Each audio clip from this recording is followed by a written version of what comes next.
Welcome, Ukraine War Update. Today, Ukraine announced it had fought off a fresh Russian assault on the embattled eastern city of Bakhmut on Saturday, as it endured renewed shelling in the Donetsk region. In his evening address, Ukrainian President Volodymyr Zelensky acknowledged that the situation was getting tougher. Russia, he said, was throwing more and more of its forces at breaking down our defense. It is very difficult now in Bakhmut, Vuhledar, Lyman and other areas, referring to the frontline cities in the east of the country. The German Chancellor, Olaf Scholz, said Zelensky has agreed that weapons supplied by the West will not be used to attack Russian territory. There is a consensus on this point, Scholz told Bild im Sonntag. Scholz rejected Vladimir Putin's comparison of the intervention of the West with Russia's struggle during the Second World War as absurd. We have carefully weighed each delivery of weapons, in close coordination with our allies, starting with America, he said, adding that such a consensus-based approach avoids an escalation. Portugal has become the latest country to say it will send Leopard 2 tanks to Ukraine, the Prime Minister, Antonio Costa, said. An inventory has been done of its stocks, with Lisbon asking Germany for parts to help repair them so they can be deployed to Ukraine. Zelensky spoke to UK Prime Minister Rishi Sunak on Saturday. The president said he had thanked Sunak for the training of Ukrainian troops so they will be able to use British Challenger tanks.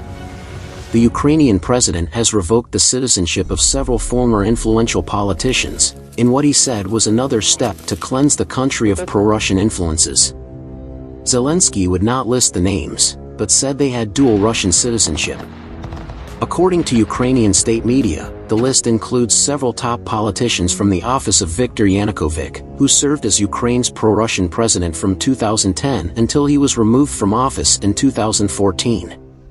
The U.S. Attorney General, Merrick Garland, has authorized the country to begin using seized Russian money to aid Ukraine, according to U.S. media. The money would come from assets confiscated from Russian oligarch Konstantin Malafyev after his April indictment for alleged sanctions evasions, he added.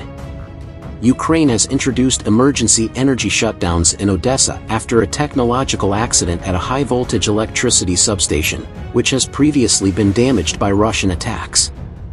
500,000 people are without power and officials have warned repairs could take weeks. The government said it would appeal to Turkey for help and ordered the Energy Ministry's stocks of high-power generators to be sent to the city.